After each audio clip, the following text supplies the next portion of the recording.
तर बघा मित्रांनो, आपल्याला गणितामध्ये नाही का रोमन संख्या असतात, तर रोमन संख्येमध्ये बघा साधारणतः आपण 10 पर्यंत आपल्याला नाही का रोमन संख्या एकदम लक्षात राहतात. पण त्या व्यतिरिक्त समजा 50 साठी कोणती वापरायची, 100 साठी कोणती आणि 500 साठी कोणती, 1000 साठी कोणती रोमन संख्या, अशा ज्या संख्या असतात तर त्या नाही का कशा लक्षात ठेवायच्या, त्याच्यासाठी एक ट्रिक आणलेली बरं का एकदम जबरदस्त. तर बघा तुम्हाला फक्त एक वाक्य लक्षात ठेवायचं, काय, आई वडील एक्स्ट्रा लाडाने चॉकलेट देतात मला.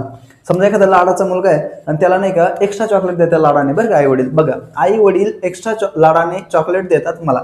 तर बघा याच्या नाही का जे पहिलं लेटर आहे ना, तर बघा एक साठी काय आय, आय म्हणजे काय, हे बघा आईचं आय, ठीक आहे. त्याचबरोबर वडील, वडीलचं व्ही, व्ही म्हणजे काय 5. त्याचबरोबर एक्स्ट्रा, एक्स्ट्राचं काय एक्स, एक्स म्हणजे किती तर 10 रोमन मध्ये. त्याचबरोबर लाडाने, लाडाचं लचं काय होतं यल, तर यल बरोबर काय तर 50 रोमन मध्ये, ठीक आहे. चॉकलेटचं सी, सी म्हणजे काय 100 रोमन मध्ये सी असा लिहिला जातो, ठीक आहे. त्याचबरोबर 500 साठी काय डी, डी म्हणजे किती 500 रोमन मध्ये.